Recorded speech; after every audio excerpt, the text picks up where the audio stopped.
This week, the product that I did research on was the Tesla Cybertruck.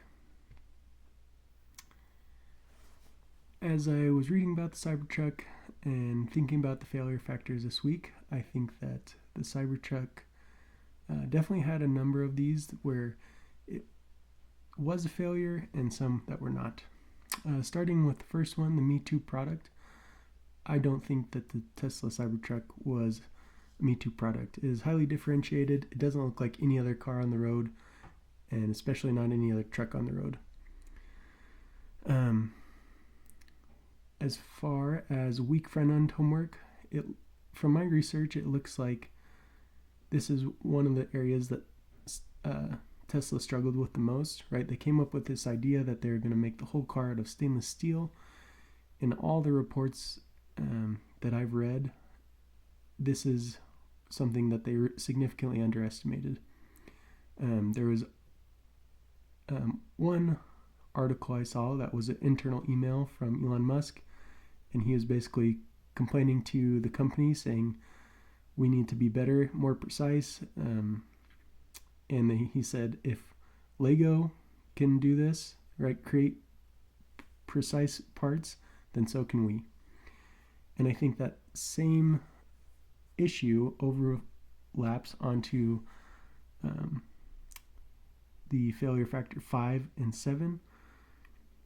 Right, this issue of manufacturing the stainless steel, it's the weak front-end homework as well as, right, I think that Tesla has enough smart engineers to do the job. It's a matter of what's going wrong with their projects, and maybe are they having not enough people look at it. And then as well, number 7, lack of competency, skill, and knowledge. This is a new idea, yes, but it doesn't change the fact that this has been an issue for them. Some of the other ones I didn't address was failure factor 3, lack of customer input. I think that, right, this has a limited appeal to traditional truck buyers, but inversely, it has a strong appeal to people that want something new, unique, and bold. Failure factor 4, the unstable product specs. I think that the Cybertruck has this, but also this is just kind of Tesla's business model of they're constantly changing their price range. They're adding features when it's not selling well, and so it seems unstable to me.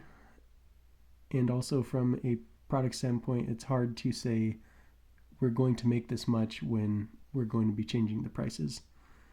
And then the last point I didn't address was failure factor 6, too many projects in the pipeline. I don't think that this was a case for Tesla. They have a ton of employees. They're one of the most successful companies on the planet right now. I think that, and they have a ton of other products that are doing really well. For the success factors, it is a unique, superior product. There's nothing like the Cybertruck on the road. The voice of the customer, I think that this appeals to those who want to stand out. But like we mentioned on the last slide, it also doesn't appeal to the typical standard truck owner. Doing their front-end homework, again, they had issues with stainless steel panels. Success factor 4, getting sharp and early product definition. I think that the Cybertruck had a clear design philosophy from their release and introduction of the truck in 2019 to when they actually deployed the truck to the public in 2023. The design stayed the same. Spiral development. I think Tesla did a great job of this. I can't think of any car release that has been more spoken about in my lifetime, and Tesla did a really good job of advertising this, and even with some of the issues of their introduction, they still got massive media coverage, which helped them. I think in one of the articles I read, they had 1 million pre-orders. It is a world product. People are going to want this everywhere, and in the Middle East, they're starting to sell it. And speed does count because Tesla is continually reacting to what users want, what users think is an issue, and I think that Tesla does a good job of this.